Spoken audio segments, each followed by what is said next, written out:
Hey, how's it going, everybody? I'm Ben from Universal Audio, and welcome to another Luna Office Hours. It's a nice, bright Friday morning, and we've been thinking about what we should talk about today. We heard some people want to talk about Superior Drummer, about drum machines, about MIDI production stuff inside of Luna. We were thinking, I don't know, guys, should we do a politics podcast this morning instead? Yeah, let's I do a don't know, round table. maybe.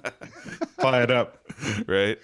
No, let's not do that. That's an awful idea. That's not nowhere near as fun as making music is. But how are you guys doing this morning? I'm good. I should apply some disinfectant to that idea, though. Get rid of it. If you set it out in the sun for long enough, it'll just go away. Don't worry. Yeah. Just hit the body with lots of UV light. It'll be great. It's a good excuse to get a tan, fellas, and keep it clean.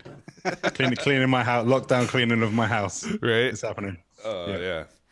Well, so guys, we've seen a bunch of questions over the last week or so. Everybody asking, how using third-party instruments, specifically some of the drum sequencers, like Superior Drummer, Stylus, Maschine.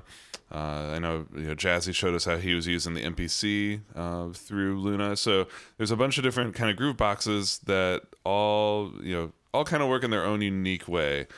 So we thought it'd be nice to show people some examples of how to set those up inside of Luna to do everything you want and more.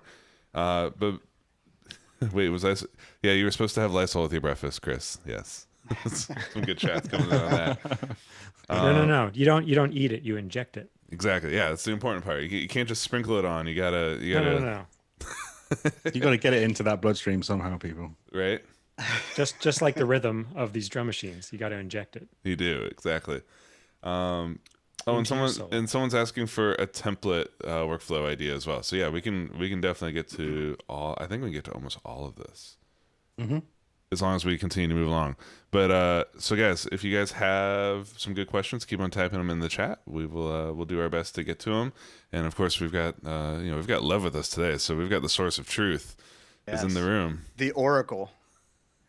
I'm one of two, and let's be honest, the better Oracle, he's actually in a meeting right now. So Awesome. Great. Yeah. So let's can we use Bleach plugins to keep your mixes safe? Absolutely. Guaranteed.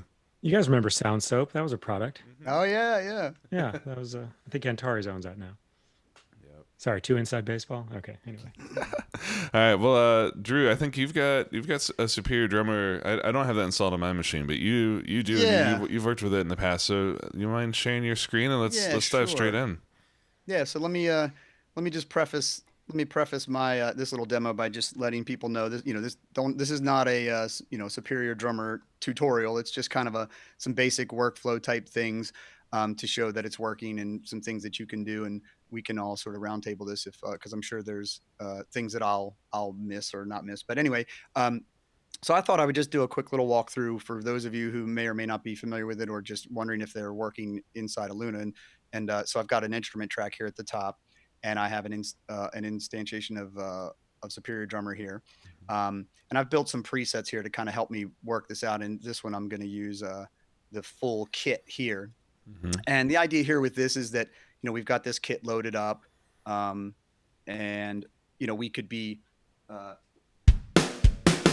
playing it for real, with pads if we wanted to, or we could be using a lot of people I know like to use the built-in sort of MIDI files and grooves. Such a good way of building a demo and just being able to get a drum track in there really fast, right? Yeah, exactly. It's a great for inspiration, and you can of course take them and tweak them and make them your own and so forth. So this gives us an opportunity to show us, here I can select loops and audition them inside of there, and then if I want to drag them out, I can just sort of drag them out onto the timeline. And this is one of the things in Luna that in V1 it's going to make a new track, and so the workaround here is to just simply kind of bring it up and pull it onto the track that you want to use it on, and then just delete the original track that it had created. So now there was a little pop-up that came up as you were dragging that on. Do you mind just giving people the directions on what to do there with that pop-up? Yeah. So the idea here is that we have the Luna gives you the option whether or not to use the tempo map that's embedded in the file or to keep the current one. These files don't, these grooves coming out of there don't have them embedded in there. So I just chose to keep the current tempo. Yeah, which like if you especially if you've kind of like started demoing something, or if you, a lot of times I know people you can just kick this on inside Superior Drummer just by hitting play, right, and kind of syncing it to your host.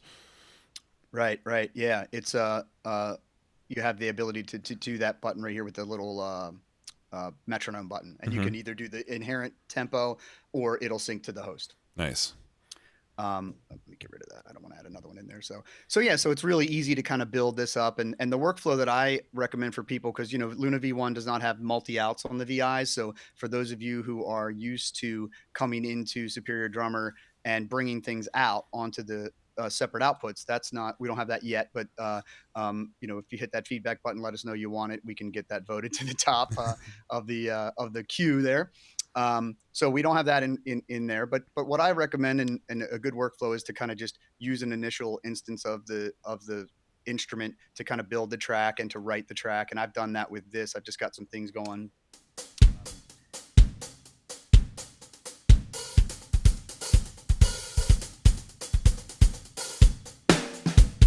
And you get the idea. You can kind of work on your track and all that. And then if there comes a point in time where you say to yourself, that you would like to be able to break this out and get it into some different, to be able to treat things separately, you'll notice down here that I've created some tracks: kick, snare, toms, overheads.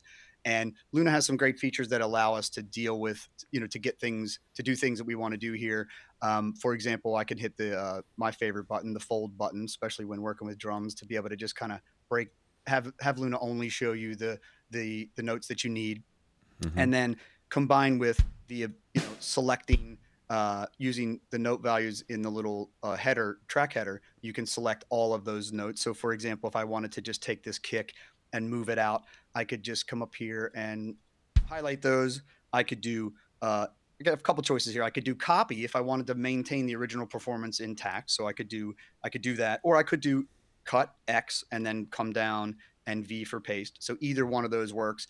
I actually probably, one of the things I did before I did any of this was I duplicated the original, which is always a good idea to make a fresh version. It's never a bad thing, especially with MIDI, to go ahead and make a new version. So that way, in case you mess anything up, you can always get back to what was working.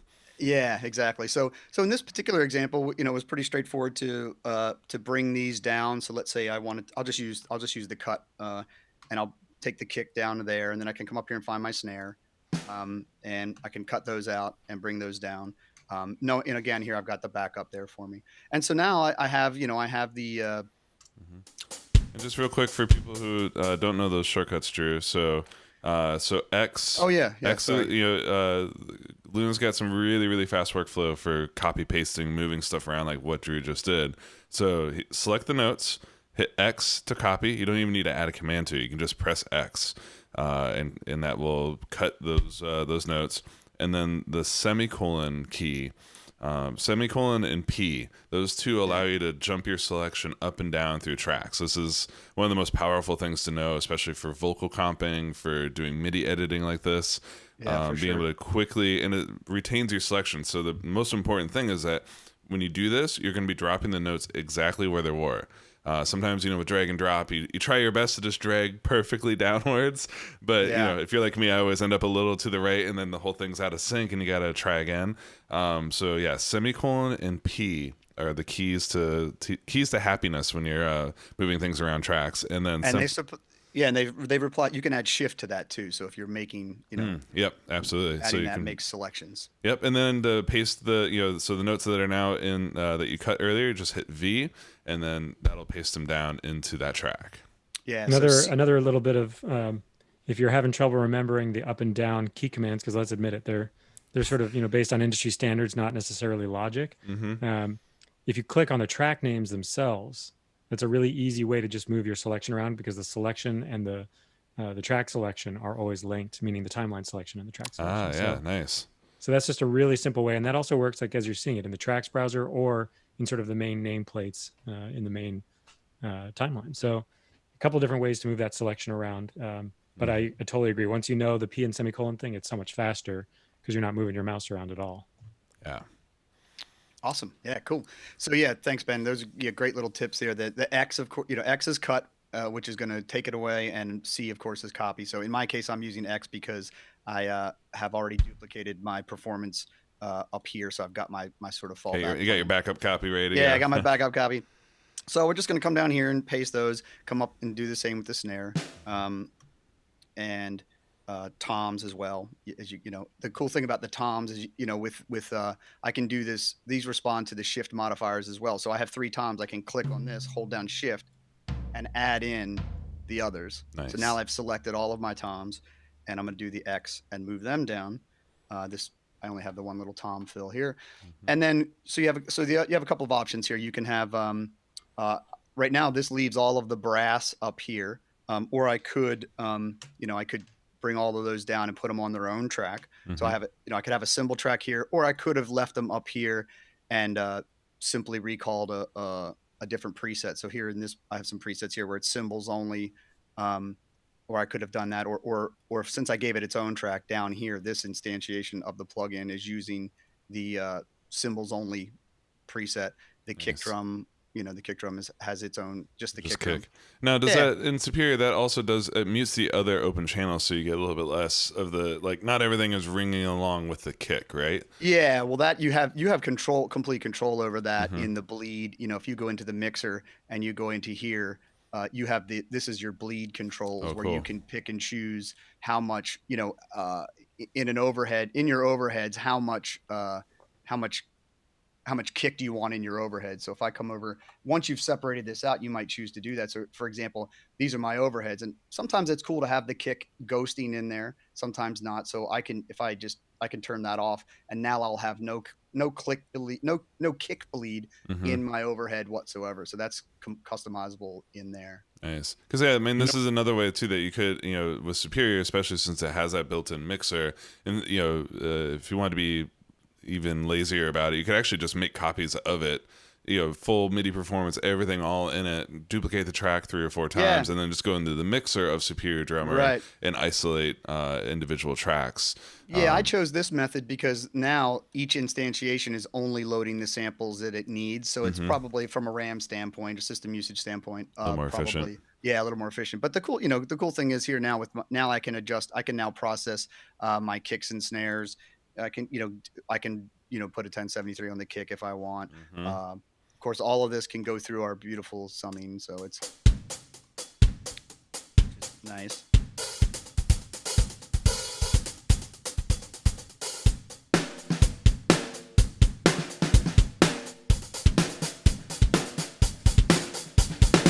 So yeah, just quick little demonstration of how you could do that stuff. Chris had a really good question about it. So now, how would you convert this into audio?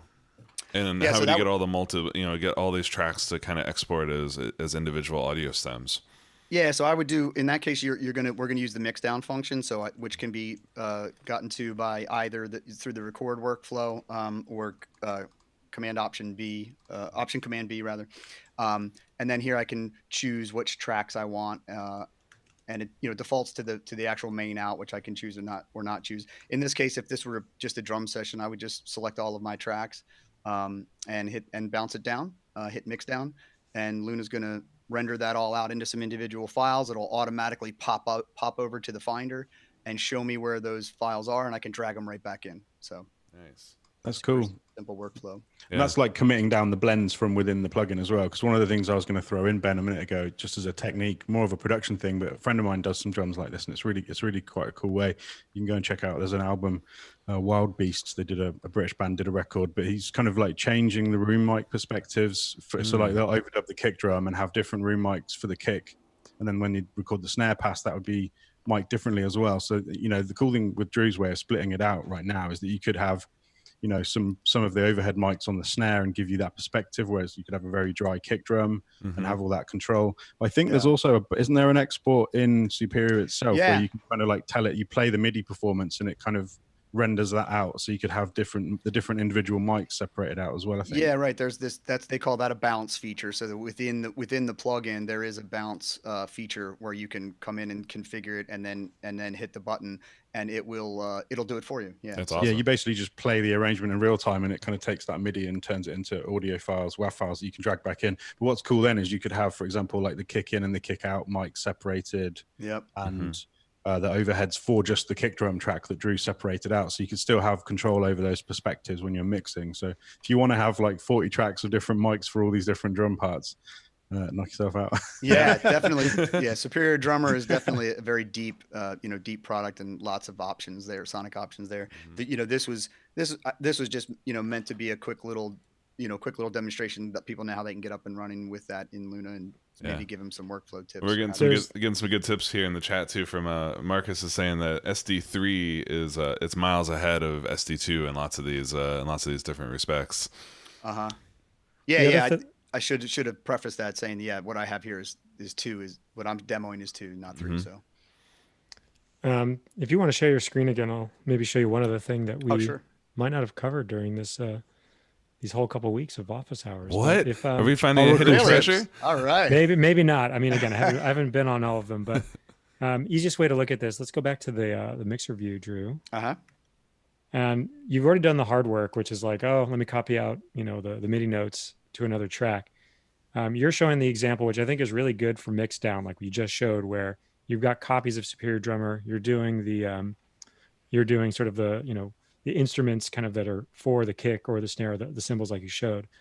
But in a scenario where you just want to use one instance, but use multiple MIDI tracks to control one instance, if you go to the MIDI out assign on your kick track, for example, what's gonna show up here is not only the typical MIDI ports on your system, but it's also going to show tracks with MIDI devices on it. So if you look, you're going to see full kit is showing up as a destination. And what that would do is route that MIDI information back to the VI. So in this particular case, you can just set up external, these instrument tracks essentially just become MIDI tracks that can go back to the kind of the home base VI, and it just gives you the separate sequencing. So you can that would just be an instance, Lev. Like the reason for doing that would be because you wanted to really have focus in your editing on this kick track. That's right. That you'd have the really focused MIDI editing, but yet not having to have a new instantiation of the plugin, right? So that could save you some CPU cycles. The only downside of this type of thing is you wouldn't be able to do what you were showing, where you would just like say solo up the kick drum track, which has a VI, which you could then easily export the mix down of. You would still need to sort of do a combination of things.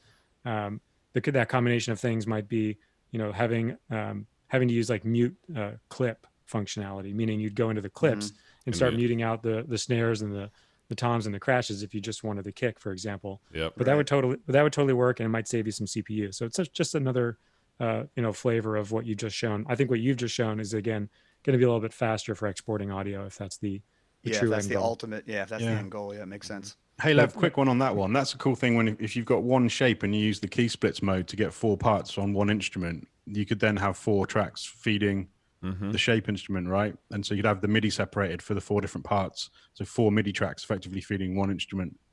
Yeah, that would work in the splits example that you gave. Absolutely. Yeah. And for anyone doing orchestral scoring as well, that's a cool trick to have like one big sampler loaded up and then have all your cellos and violins and stuff split out works that way. Yeah, this works with Contact in the same way. If Drew goes back to that output assignment, which you can get to from the focus channel or the mixer, you're even going to notice, go ahead and just click on that. If you open up that little folder there where it says full kit, you'll see there's 16 MIDI channels. So in an instance of Contact where you actually have a sound set up on channel 1, channel 2, channel 3, this is how you would get at those individual channels on either an external or, of course, an external MIDI device that supports multi-channel. Whereas with Shape, it's really more about, like you said, layers and splits and things like that, and how you'd set that up there. But this is how you'd get into the deeper, multi-timbral kind of patches that you'd find on a synthesizer sampler or whatnot.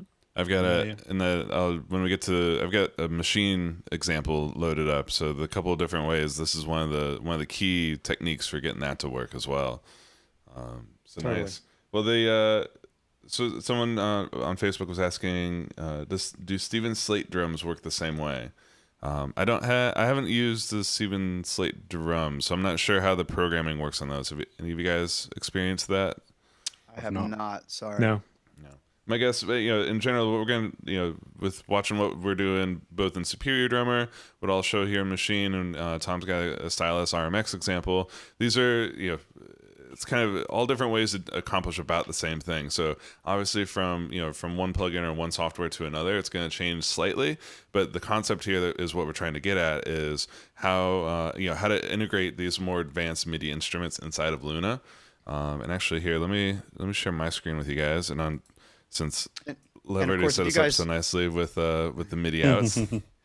And if you guys find a quirk in anything, then that's good usage of the feedback button to just let the team know if you found something that's unique or quirky in a particular instrument. Absolutely. So I'm going to be able to show off. There was another request earlier in the chat asking about external instruments. You're lucky because I'm obsessed with external instruments as well. So you'll see my session here. I've got a Maschine MIDI track, Juno, Minotaur, and Tetra. So these three are actually all triggering external instruments. So we'll get back to those in a minute. But for Maschine, in preparation for this, I just put together just some simple basic patterns, but across multiple kits. I don't know about you guys, but the way I love to work inside a Maschine is, kind of pulling up a kit, finding a sound or two, creating a loop really quick, and then adding a new kit to try and find more sounds, and just kind of quickly, this is kind of Maschine for me is this great tool to just be able to throw ideas at the wall and generate rhythmic ideas really quickly. But then it's, the question comes, all right, so how do I export out of here? Because, you can kind of just leave it in host mode, and this works fine. If you can, it'll just play back. It plays back. It follows Luna's host clock really well. And I even noticed this, Lev. The last week we were having some weird jittering. You could see the playhead jittering when Leggy was playing with us last week. Yep. We can see that that's been fixed, and now it's rock solid. Yeah, we found that little bug. We'd heard a report of that before the demo, but we were sort of seeing that and cringing, like, "Oh, we have a fix for that. It's coming soon." Yeah. So yeah, now it's available in the latest version that you get by checking the auto updater built into Luna. Yep. So yeah, if Luna's bugging you to do an update, you should absolutely take advantage of it, because every time we see an update, there's going to be a fix or multiple fixes kind of arriving inside those. So this is a great way. This is, again, my preferred workflow is kind of setting up loops, jamming on it, coming up with some musical ideas, and just leaving Maschine running for a while until I've laid on something that I think is good. And then, me personally, I love exporting this stuff to audio. I love kind of working with audio loops. So Maschine, you can quickly solo up a drum, and then there's a little icon here to grab a wave file, and you can just drag that over into the track list. And then in my session, wherever my playhead is, it'll insert that loop. So if I put my playhead where it should be, which is on at the beginning of the session, now I can just really quickly solo a track or solo a sample, click the audio export, and drag it over. And you just kind of go through, do it one at a time. And what's great is it's just pulling each one of these in, and they're all synchronized to my track, ready to be looped out. So that's one way to work on it, but I realize not everybody wants to commit to audio right away, and that's totally fine. Because commitment issues, it'll happen to the best of us. Now, so I'll show it on this one. This one's got a kick and a few more things all going on it. Two really important things, and now we're getting into some Maschine specific territory, but these are important things that I did not know until I was researching this last night. So on your group, if you want to be exporting it this way, you're gonna first want to right click on your group, say Group MIDI Batch Setup. Now typically it's sounds to MIDI channels. This is the default. You had to click on sounds to MIDI notes. All right. Otherwise, you're going to get, when you drag and drop your MIDI information on a Maschine, you're going to get a ton of MIDI channels. They're going to all be separated tracks. You want them to come out as one. Do sounds to MIDI notes, And then right next to that audio export is a MIDI export. Click and drag. Same as Drew. Use the current, keep the current tempo. And so now you can see here, I've got, pull this up closer to our machine. There we go. So now I've got that pattern as MIDI. But right now that is literally doing nothing. It is sitting here looking pretty, but it is not triggering. It is not telling Maschine to do anything because we haven't hooked it up yet. And this is also, by the way, guys, a good shortcut if you haven't already heard of this one. Shift W automatically hides all plugin windows in Luna, and then Shift W brings them all back. So when you're doing something like what I'm doing here, we need to quickly be toggling back and forth between a plugin and your timeline. Shift W is heaven sent right there. So we did half the setup for being able to listen to my now MIDI loop. So I'm just going to come down to a blank pattern, and you'll notice there's no kick happening yet. Oopsies. There we go. So now I'm going to come into kit settings here, MIDI input, key mode, manual, source, host, channel one. I hope you guys are realizing that there's a lot of steps involved here, and audio was definitely the better idea. But for sake of completeness, I'm going to go through with Just saying. Exactly. Just saying. Opinion about it. All right. So now that it's set, so now this track, I put it on an empty pattern, so it's no longer being triggered by the internal sequencer. It's now listening to the MIDI coming in from the host on channel 1. Actually, for sake of demonstration, let's make that MIDI channel 3, so there's no confusions here, because this is the C group. So now on my MIDI region, on the new MIDI track that's got that sequence ready to go for me, just like Lev was telling us, you come here to MIDI out. Now, also, don't be like me earlier this morning and get confused. Like, oh, you see the first thing that says Maschine, you're like, that's obviously it. This is the hardware. This is the physical box itself. Go all the way down. This one here, this is the one that actually perfectly matches the name of my track. That's how you can tell it's that one. And then 1, 2, 3. Now, this clip is triggering this channel inside of this track on Maschine. Yeah, one just simple thing to remember, like especially if you've got a lot of MIDI ports and USB MIDI devices or whatnot, the tracks in Luna are always going to show up at the end of that list. So it's kind of like a nice way just to kind of, like you said, not get confused. It's like you're going to see however many ports you have. Again, the bigger the MIDI devices in studio that you've got, the more complex that's going to get. But the tracks are always going to be at the end of the list and in the same track order as your session. So you're sort of seeing that the first thing that showed up that had a MIDI input was that Maschine track, right? So it's one way just to kind of mentally start parsing that list. Yeah. So also we're saying if you don't name the tracks in your session the same names as the MIDI ports on your in your system, just for the sake of organization, then it should be really easy to tell. Exactly. Yeah, for me it's 50-50. Like I'll name tracks like drums, even though I'm using like any number of different drum machine plugins, right? And I think that because you never know if you're going to just, like we just showed, like maybe you use Superior, maybe you use Maschine, maybe you use something else. It's kind of one way to kind of mentally parse it as well. So yeah, there's a bunch of ways you could make it easier on yourself, but certainly this is a great, I think, example of a potential confusion that a lot of people would probably run into. So it's good to show. I think it's great to show it this way. Yeah. So this is like I said, there's a bunch of different ways, and Maschine's a really powerful application in that sense. But yeah, once you kind of know, the MIDI thing, again, like I said, I know some people really like working this way, and then of course you can come in and do the same thing with these other tracks and say, great, you can even be more organized, and you can drag and drop on the track list where you do that matters. But again, this is all great so that you can quickly kind of stem out and solo that. There we go. And MIDI like this. And then we go key mode, manual, source host, put this one on channel 1. So now I just come over here, MIDI out to my mash. Made it really obvious for myself that was not the hardware, it was the software one.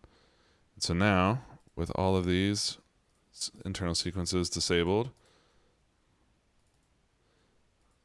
1, 2, 3, duplicate. And then here now, I mean, the real reason why people love kind of separating this stuff out is so, for doing arrangement stuff like that, being able to quickly kind of duplicate and say, great, I don't Drop want the kicks for reverse. exactly. Yep, drop all those out until we get here, and then I like the percussion of this part, but I don't like those kicks. Delete. It gives you this kind of ultimate flexibility to really tweak to your heart's content. Let me just delete these. MIDI's great for this, isn't it? From like being able to leave it running sort of like semi-soft in a way and have that arrangement editability. It's great. Audio is lovely too. I'm kind of like torn one way or the other. I know, right? But you can one of the big advantages of being able to run it into the audio is then you can start throwing tape and saturation and like Neve summing and stuff on there. But of course, since we're still running this as MIDI, we're just going to be everything is on this one mess track, and then so I can run that through the studio. That one track is now going into a drum bus, so I can get some Neve summing on it, and now I'm a happy man. So that's hey.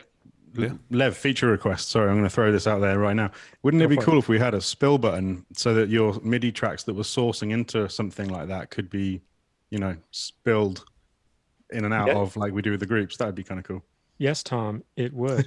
Let me show you how to do that, Tom. Here we go. Tom, were you aware that there's a way to send us feedback directly inside? This is news to me. This is wow. No, I actually totally agree. Just taking all the jokes out of it. I think that's a great bit of feedback. It's certainly something that we've thought about as well. Put my email in there, Ben, as well. Yeah. But unfortunately, we won't be able to contact everybody who puts their email in there. But we do appreciate all the feedback we've been getting. And yeah, things like this, like how you route MIDI around, or more creative ways to sort of collect lots of tracks, 'cause especially when you talk about drums, whether they be audio or MIDI, you end up in this sort of management situation. Even still, though, ironically, you with these instrument tracks route them to buses, even if they're just doing MIDI, and the spill function does in fact work to kind of manage things. So the audio output of the track is the sort of guiding factor for what we show and hide when we hit the spill button. So that's a total workaround for that for now. But I think there are even that's cooler a cool way ways to do it, though. Yeah, there are even cooler ways that we have thought about and might do if they get voted up high enough. To be able to like manage multiple tracks in sort of groups or folders or whatnot. Nice, cool.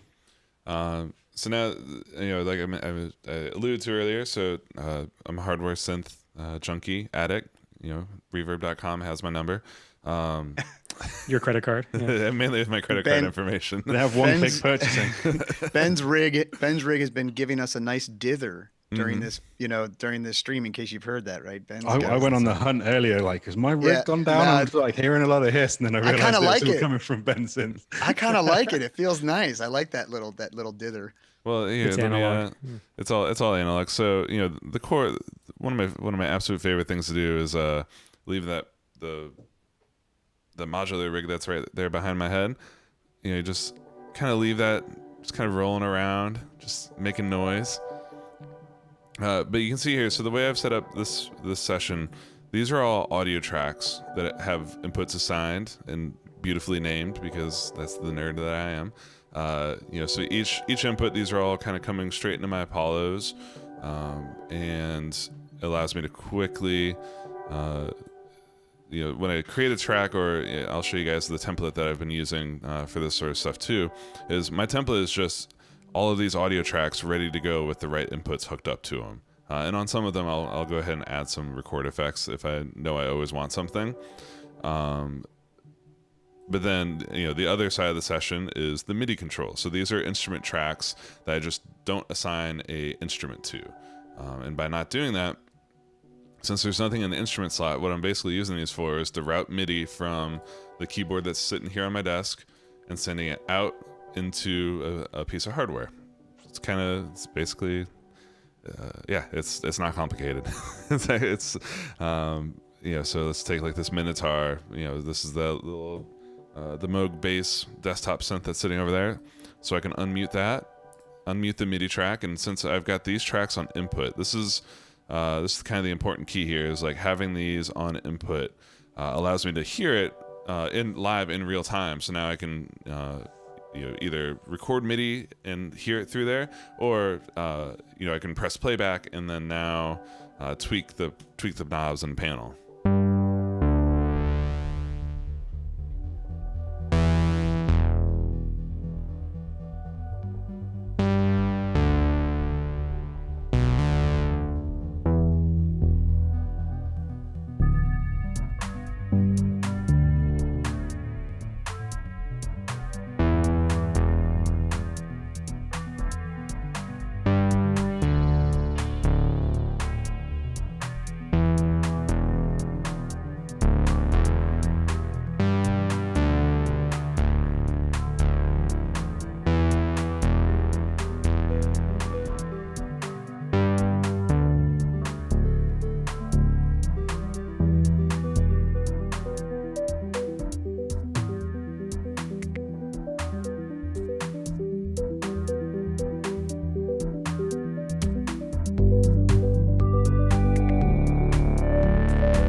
Normally I would do a beautiful fade out, but as you can see too, so that's what all of them, I thought I was only going to be hearing one, but I accidentally unmuted all of those there.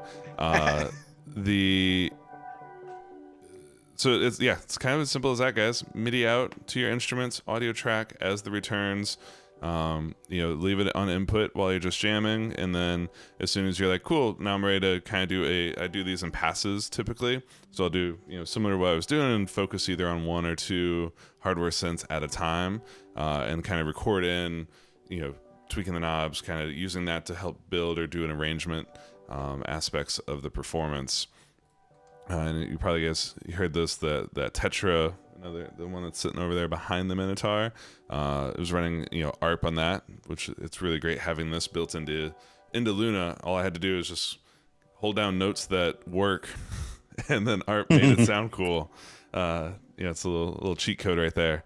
And then like stuff like the Minotaur has they've got a MIDI control app that allows you to.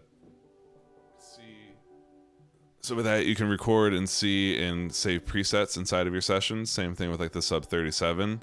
So it's really it's fun using those ones with Luna, so that you can keep the stuff inside the session. And then when I pulled this up this morning, that sound loaded up automatically. Whereas the Juno, I had to start where I started last night and try to tweak my way back to the sound. Everything you guys were hearing, that was all just happening real time. They even had a little bit of reverb and delay happening on those tracks as well, which hopefully you guys could hear. That's hopefully that answers a lot of external MIDI questions. Let me know if you guys have any other ones, but I think Lev, did I miss It's cool. it? It's like if you had a traditional MIDI studio, you kind of got to think about it like you've got source tracks, which are instrument or MIDI tracks. And then you've got to create your audio mixer as well in Luna next to it, which are all your blue tracks, right? Where you're bringing everything back in. It's like previously you'd have had a little analog mixer or something, but now the Apollo is your digital console interfacing with Luna on those blue tracks. So if you kind of left brain, right brain it a bit maybe, and have like the stuff going out and the stuff coming in, and the creative writing, and then the captures for those on the one side. It's nice sort of like split workflow. Yeah, and the only thing I'd add to it, you asked the question of would I add anything. The only thing to understand about the mixer, because you were talking about muting stuff, the returns are a great way to mute the external thing.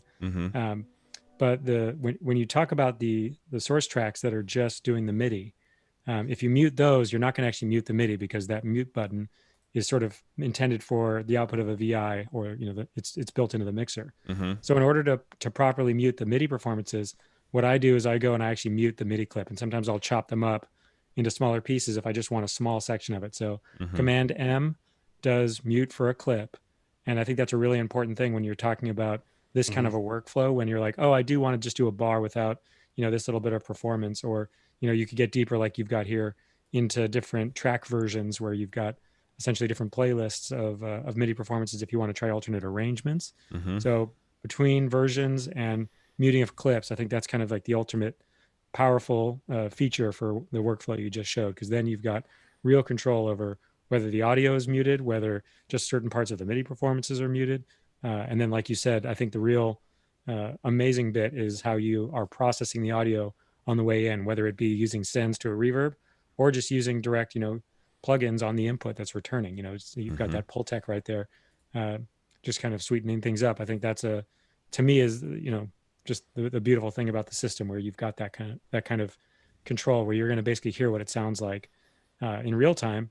And, that is probably what's going to end up on your recording a lot of the times. Yeah, shape the performance like it's a musician coming in. And like you had, Lev, also the CV stuff going on as well, where you're doing interesting things there with the DC outputs and things. There's all sorts of ways of driving your instruments and then mixing it in real time.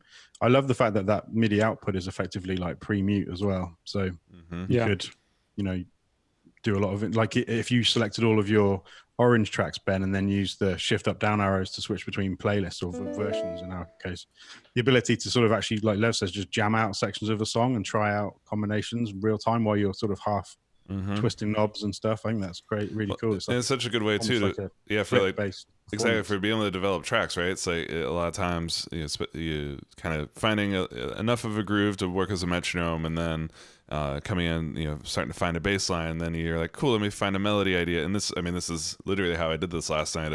I set up the simplest loop to be my metronome, found a bass sound, started finding a part that I liked, and then record the MIDI of it, just get it locked in, move on, find a sound, find a part, lock it in. And then all these things are not fully committed yet, because I'm just getting the MIDI, I'm getting the sound idea and the MIDI down first, and then continuing to build and start thinking about the arrangement, think about what more does it need, how can I take it further.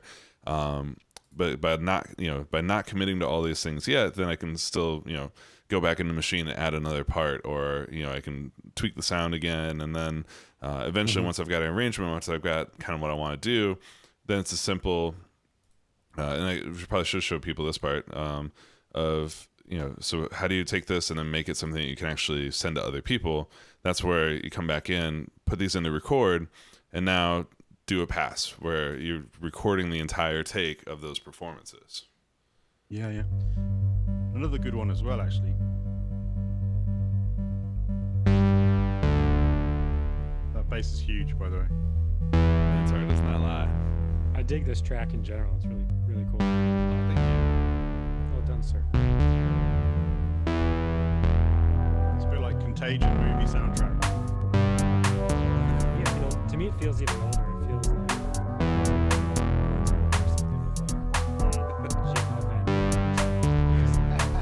That's true. Check out that sound.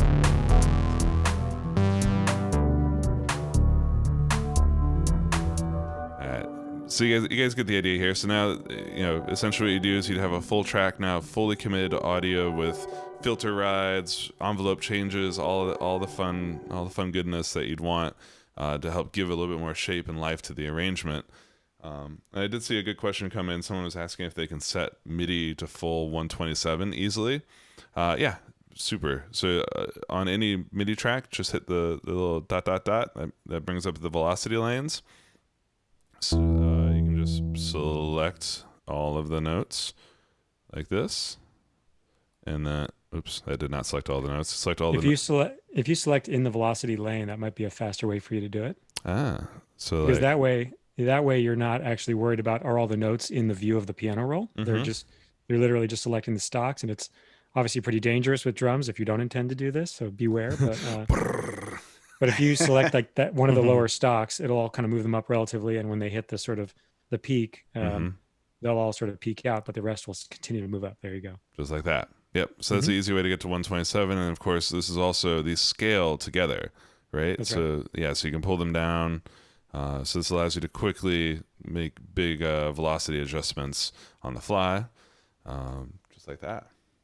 I was going to throw one thing in there, which Lev showed actually, was with the update playback options in transport. Instead of working kind of like in a left to right linear fashion where you just try and have a whole arrangement, you could in theory just give yourself like 16 bars of an idea and then move forwards a chunk and do another 16 and have them as separate little songs in one project and marker them up, and then obviously use the updated playback to kind of just cycle between the ideas. And I think that's kind of cool. Yeah. You know, I Just think jamming.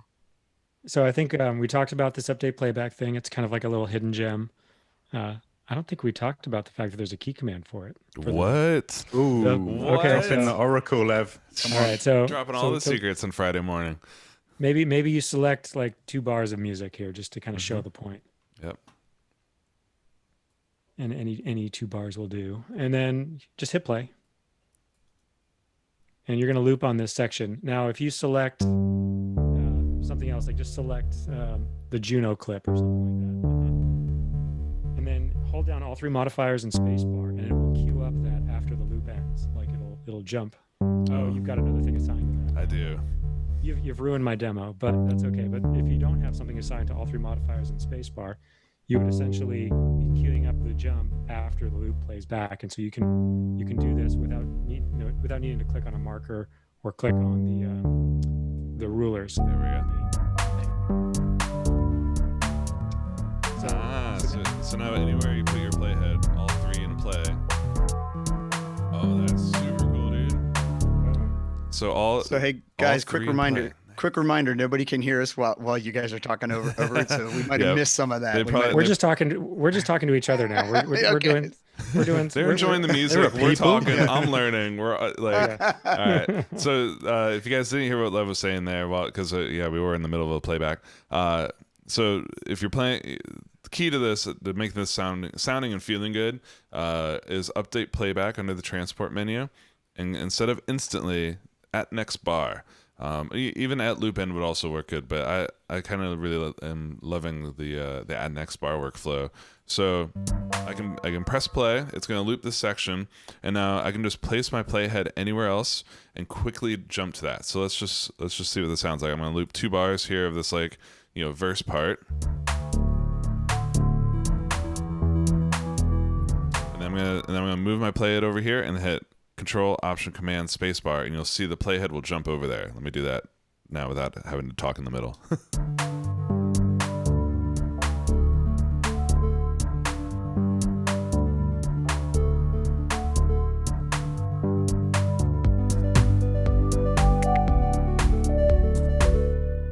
There we go. Nice. Yeah.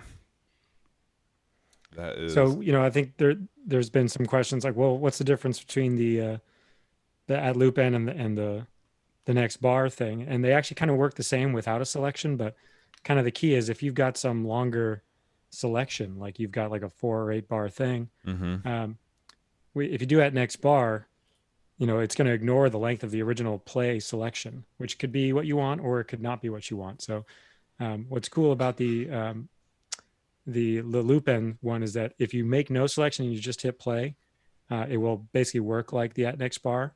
But if you've made a selection and you hit play, it'll honor whatever length that was when you started. Yeah. Oh, that's even cooler. So for me, that's the one that I always stick on because it's kind of a superset of things that you might want to do. But it does take a little bit of braining to really see how it works. But that little key command is kind of like the extra bit on top, because it's basically using what we would all intuitively think would be tied to a key command, with spacebar being your start and stop.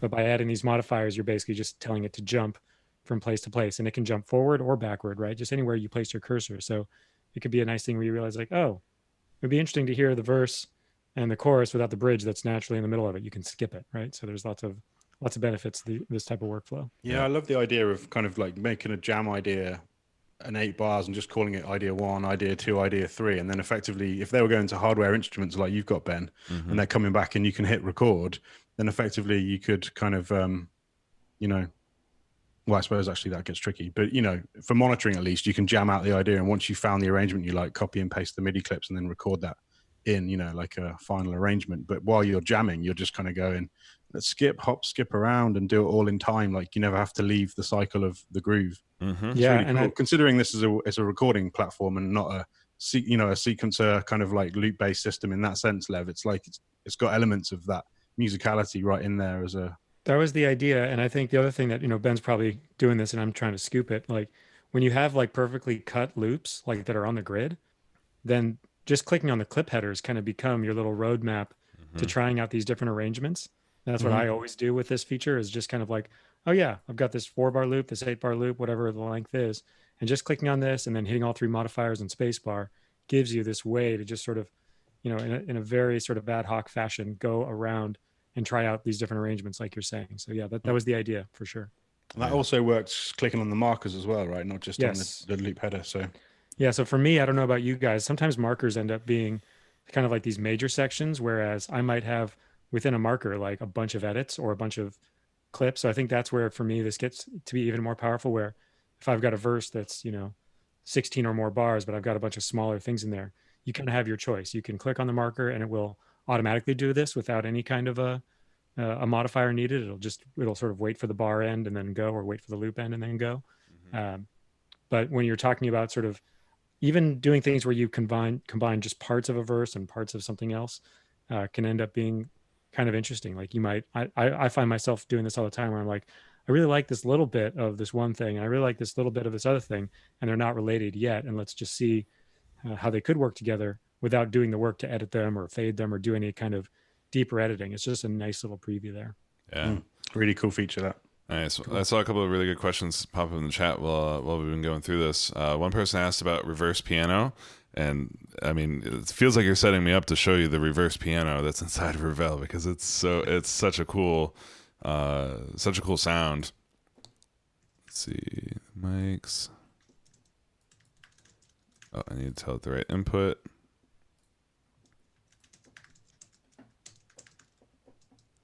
I think I broke my Ravel. All right. So without hearing it, you're going to have to go on faith here and or actually better yet, try it for yourself. Use your 14-day demo. Reverse mix in here. This allows you to blend a real piano with a reverse piano, which sounds and feels amazing for production. And then, of course, you can come in and change how long those reverses are, while still getting the amazing Ravel piano tone. And then another one I saw come in is asking about trimming loops and being able to stretch them, which we've shown this a couple times, but it's always worth repeating, especially for something like this. It's a very loop-based production. You can bring in loops. I brought in a loop that's at 108 into my session that's at 118. The easiest way is hitting Control and then grabbing that trim, and that will allow you to lock it in. And I'm on snap to a bar right now, so that's why it's snapping immediately to this bar. But now I've just stretched that loop to fit perfectly into my track. Now I can duplicate it to make my build up, and I think it should be good to go.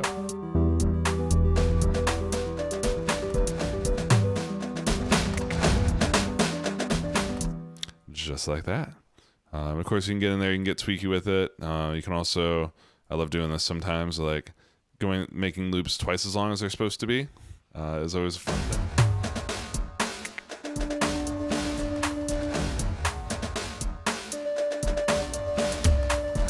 Get a little bit like that cool grainy effect to it, which is always really awesome. Yeah, I was doing that a lot in those remix ones, Ben, and just taking the first half of that, once you stretched it out, to make another, section of just halftime. And when you're getting into this level of like what we would call sound design, I would say try changing out the different warp algorithms, right? So like Razor Blade at like all costs is trying to preserve tonality and transients. The polyphonic, monophonic, certainly the varispeed, but the polyphonic and monophonic algorithms, both sort of the default ones and the Luna ones, are they're going to give you different tones because they're approaching the way that they're essentially resynthesizing the audio in different ways. That's really cool. And what's really cool is that you can change this. This isn't just a per track setting. As you saw, I can double click on the track header, and obviously you can change the name of the clip. You can mute the clip, gain, pitch controls. We can also control the warping type. So say, for this, regular speed fill into the break, I want to keep that as is, razor blade, just make it sound good. But then when we get to here, this one I put into polyphonic, and this one, let's make it monophonic, so we can actually hear what this difference is as we travel between 3 different algorithms.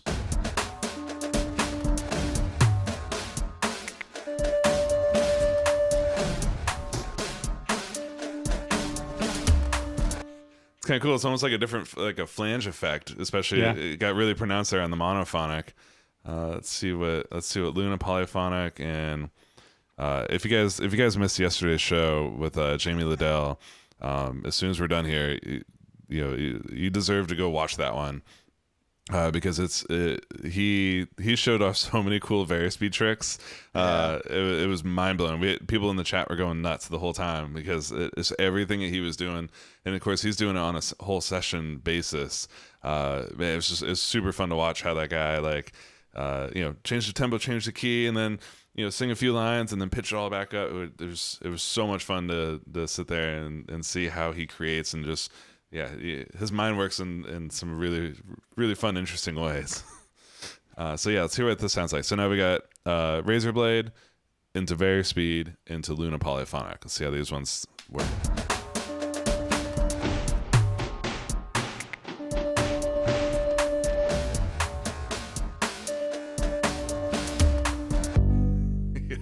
Man, that's awesome. That sounds really cool, actually. Oh man, yeah, that was super rad. Killer, guys. Yeah. I think that's one of the. Did we show that before? The whole individual clips on a track can have these different algorithms. We touched on it. Mm-hmm. Yeah, Tom brought it up in one of his kind of as an aside, but as an actual bit of an arrangement or a sound design tool, like this is creating, helping with arrangement or helping with ideas of kind of getting in there and getting tweaky with what your algorithm is, to then, especially on these extreme settings of a clip, right? Yeah, and I think on top of that, some of the algorithms support pitch, some don't, so you'll kind of have to experiment with that. But adding pitch to the ones that support it is just yet another flavor on top of that, because like you said, you're getting this kind of interesting, like flangey, warped sound, which can just end up sounding more like you're beating trash cans and drums, which is really cool. Yeah. But then you can start to play with pitch. If you're just like, it's kind of like competing with the bass, or it's competing with a kick drum in a weird way. That's when you can start to like you would with any drum, really. Just once you get into tuning of drums, that's when you get to the next level of, making percussion and bass and low end really work in a track. Yep. And so you have all of that kind of, toolbox to work with, which is really, really fun. To me, this is one thing this does. From what this brings to mind for me is just sort of how solid the foundations, the actual engines, the audio and MIDI engines that are the core of Luna. Like it really, you can tell, Lev, that you guys really thought about this stuff and focused on that foundation. It's obvious that those engines are very robust.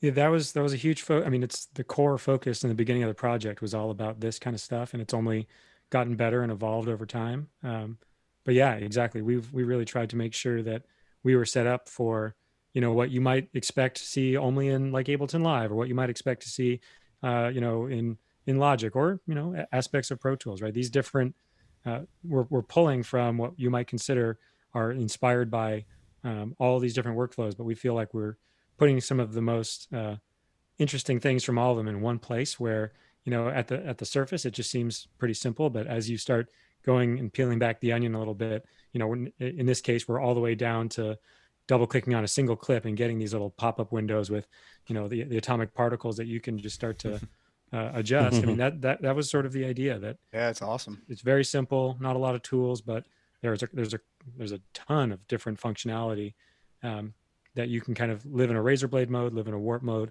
or start to blend them together, and it all just works. That's the idea. Yeah, I love this. I was doing some stuff yesterday for a remix where I was just taking speech, like a sample of From the News actually, and then used warp to put the words on groove effectively, to sort of just take random speech and make it rhythmical, and then being able to then use once that's consolidated, to time stretch the entire thing and pitch shift it and take things from, like just a news broadcaster into almost like an old drum and bass type of jungle vocal, where it's got rhythm to it, but it's also really mangled and time stretched. It's so creative and so quick to do that in Luna without having to worry about, leaving the track basically and leaving the clip that you dragged in. The original source sample just came in, and in 30 seconds a minute, you've made it completely different and retimed it. I love that. Yeah, and I think that's the cool thing about the way that the warping works inside of Luna. It's, especially with something like the razor blade algorithm, it can sound as good as if you were to just chop up little bits and move them around. But we all know that chopping little bits and moving them around can sometimes be a little bit tricky with the way that the grid works and the way the tools work and everything like that. So that was certainly the inspiration for that algorithm, to try to, you can have it be like super clean and almost sound like it's edited, or you can get into some, like I said, some of the more sound design aspects of what I think is really cool about the granular synthesis engine of doing time stretching and warping. So yeah, I like the fact that I could do both, because I could use like a razor blade warp to just time align it without making the dialogue change in a way, like just make it easier than having to do a manual slice, and then consolidate, and then the new clip is now mangleable in a different way. Totally. Love that. Cool. So I got a couple of easy to answer questions that have been coming through here in the chat. So Temple Recording Studio is asking about AU presets getting displayed. So yeah, as you'll notice, like a AU instrument or a lot of the AU effects, when you hit the preset that's built into Luna, you're gonna get some blanks over here. But solution to that is almost all of the ones that I found, they'll have some sort of internal preset browser. So you'll just want to use those, and then it's actually kind of a good excuse to then, find a setting in there that you kind of like, but then start building, and then I always put my name on it depending on how little or how much I've done it. But then I'll come in there and start kind of building up my own presets. But Lev, any update for people if there's a better method to beginning presets for AUs? I'd say that's the right way. There are some examples of some manufacturers that support a very specific AU preset folder. Mm-hmm. But the majority of them do what you just described, which is they basically rely on their own sort of in-plugin UI preset browser. Yeah. And I think the reason for that is pretty simple. A lot of plugin makers are targeting audio units, AAX and VST. Mm-hmm. And it is, we actually do the work as an AU developer making U82 plugins.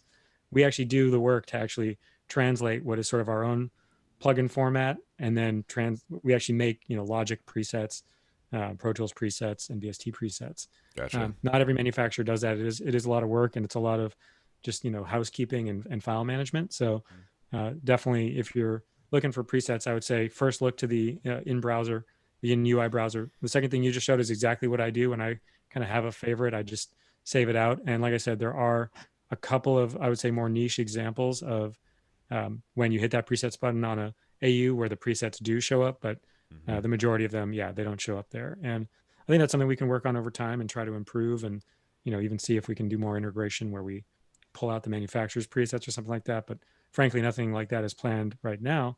If that's something that's super interesting to you, you might want to give us that feedback with the feedback button. Mm-hmm. Absolutely. Nice. And it looks like Mika got their question answered about moving their iLock license to a key. So don't need to answer that one on stage. And then cool, Marty. We'll close out with this last question. Marty was asking, how do you see all your plugins in a channel strip like you do in Effect Rack? It's a fantastic question, and it's one of my favorite. Not new discoveries, but something that is definitely underused in my workflow. And let's go into this. So we have a bunch of. So now I've got my Minotaur channel where I've got 3 plugins. Me personally, I kind of enjoy having 3 different windows. I can move around. I can close. I can close them individually. It can kind of space them out across the workspace. But the little ... right here allows you to quickly throw those all into one window. So now you have a single plugin window that shows your whole plugin chain that you can scroll up and down. So that's you can also find this in console as well. But this is a really fun, easy way to put all those together. And of course, those don't have to be UAD plugins.